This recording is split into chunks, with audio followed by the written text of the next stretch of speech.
Well, South African citizens, employees, including healthcare workers, are experiencing extremely high rates of psychological distress during the COVID-19 epidemic. Public health actions such as social distancing can make people feel isolated and lonely and can increase stress and anxiety during this time. With lockdown enforcement, a number of people have lost their jobs, families have been hit by the virus, and some have succumbed to it. How does one deal with fighting for survival at this time and living amongst these conditions? We find out if Africa's Centers for Disease Control has confirmed to have secured 270 million doses of vaccines for the African continent, with 50 million for April to June period. Meanwhile, myths and stories of the vaccine continue amongst communities. To take this discussion further, we are joined via Zoom by Clinical Psychologist Professor Saths Cooper. It's always a pleasure to see you, Prof, even under the circumstances that we speak. But thank you as always for availing yourself to SABC. I wish I could say it's my pleasure, Flo, but we live in really terrifying and terrible times. Yeah, and I mean, I read these numbers this afternoon, and today being the most numbers we've had in a single day, the number of deaths. I mean, some of the stories that we're hearing are so disheartening, and it's easy to become sort of desensitized. I mean, especially I think for some of us who report on these numbers every day, and these aren't just numbers, these are people, these are parents, these are children, these are actual people. How does one stop oneself from being sort of desensitized? And I suppose, perhaps you can correct me if I'm wrong, that might also be a sort of coping mechanism. But how do we also just stop ourselves from also being insensitive at this time as well? Well, I think that in many of our professions, frontline professions in health, in news, teaching, and law enforcement, we tend to look at our jobs and deal with the job at that particular time. And afterwards, we want to be back at home and forget. We try not to take our work with us back to the house. But under the present circumstances, and because it is omnipresent, because it is everywhere out there, and because all of us know people who have been infected, nobody out there does not know somebody who's been affected directly.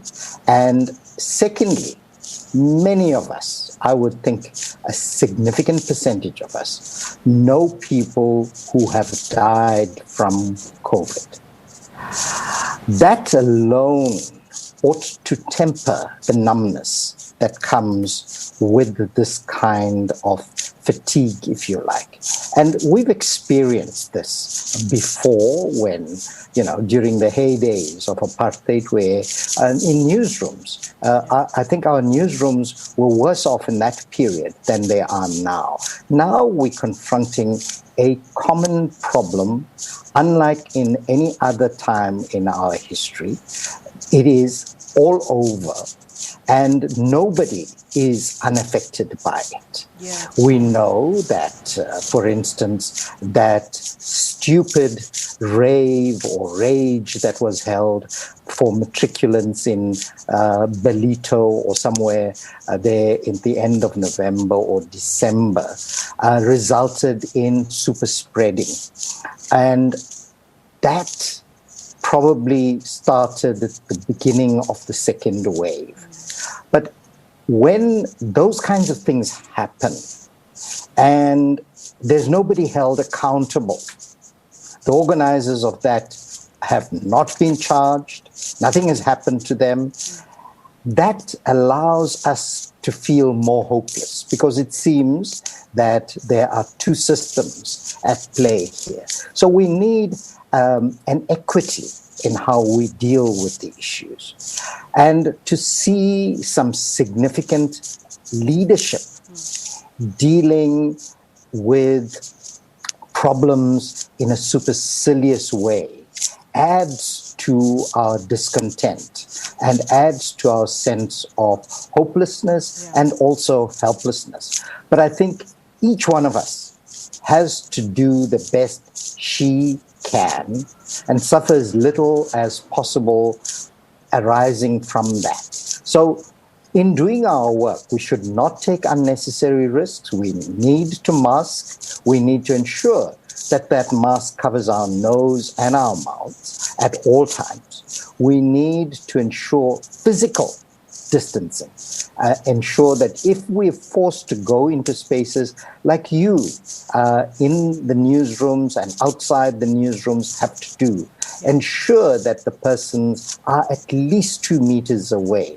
If we do that, if we wash our hands, and if we are able to afford sanitizing the equipment and so on we use, then we must do that, because this is an unseen virus and it can stay on certain surfaces for a long time. Now, I think the messaging also, somehow we as a country have dropped the ball on it. The messaging should be said in multiple ways, in different tongues. The SABC is in a classic position to do that, because in our different platforms, we can put out the word in an understandable way to our listeners and our viewers out there.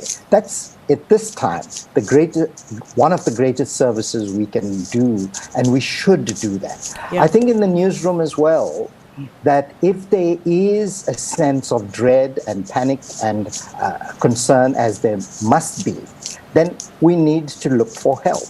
Many of us have that ability to intervene and to provide the kind of help to take away the unnecessary fears. We also live in a time of social media. Instantly, as we're speaking now, this is being relayed somewhere in small shots or larger shots out there, and construction can often be made on what we say. The ability to separate fact from fiction is very important. We should not be perpetuating rumors. We should not be perpetuating conspiracy theories. Heaven knows, we've just come through one of the worst periods with the Bell Pottinger episode in our country, where the Twitter and other spaces were filled with hatred, were filled with fomenting division.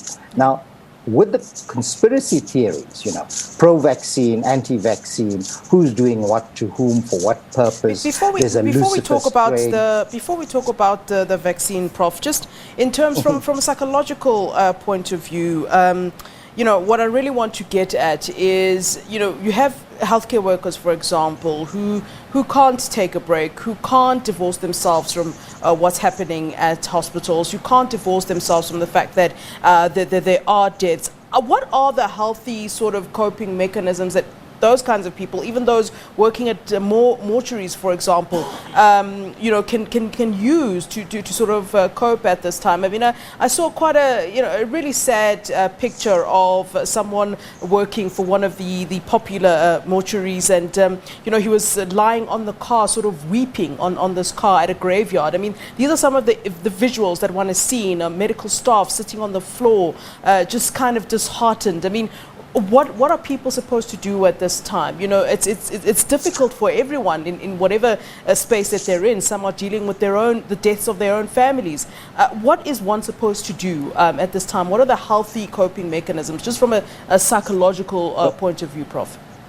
Okay, the first thing to understand is the way Flo Ledwaba deals with stress, with crisis, is going to differ from how Saths Cooper deals with it. We need to understand that there'll be individual differences in how we cope.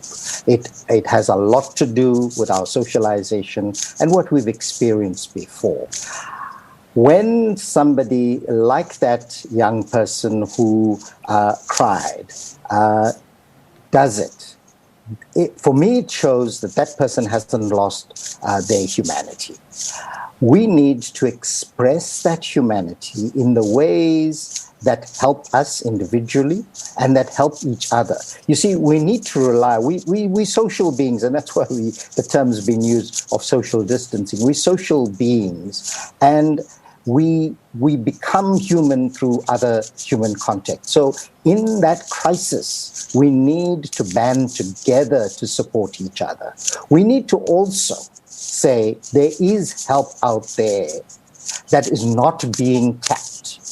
I know, for instance, that the Psychological Society offered government in April interventions, crisis management and other interventions. The mistake I think we made was to say it's going to be free. We should have said it's going to cost you 20 million. And surely it would have been done. So against that backdrop, I think the resources are available. We're not getting them. We're not seeking them. And there's this pandemic profiteering that's happening, Flo. And that's why we have this unevenness. When you confront death, very little can be done to ameliorate the grief, the loss, the blaming that'll happen. But it can be intervened through third party, providing appropriate counseling. And that doesn't have to be direct face-to-face. It can be indirect virtually and so on. And I know hundreds of my colleagues are willing to do that, but nobody is called upon them. Yeah. And that is part of the difficulty we confront right now, because to give an ABC, do this, do that, do the other, may work for one person, but it's not going to work for somebody else. And it's group specific. So I'm not evading the question. I'm saying that through every crisis, there are sets of interventions, and there are able and willing professionals who can intercede. They need to be utilized. It is simply criminal not to utilize the existing resources available, some coming at almost no cost, when around us people are dying in the way they are dying, and we're having pandemic profiteers benefiting from this. This adds to our sense of despair and a dislocation. We should be supported. We have enough health workers out there who should be brought back into service. And note that amongst the deaths we're witnessing are health workers, frontline interventionists. And to regain that, it's going to take us years to come back to the levels of an already fragile health system. So what was announced by the president in March last year was simply not done. There was poor management. In the first 3 months, it looked good because we were under lockdown. But thereafter, we lost the plot. And we can do better. We have the resources. Prof, let's leave it there. Unfortunately, we are out of time. Prof, thank you so much for giving us your time as always. That's clinical psychologist Professor Saths Cooper talking to us really about the ways to cope at this time. Of course, as we hear these numbers, as these numbers are rising, and we're hearing more and more of people we know of, or people that we know personally, that are succumbing to COVID-19. So really quite a sad picture, and Saths Cooper, they're giving us an idea of how perhaps we can try to cope at this time.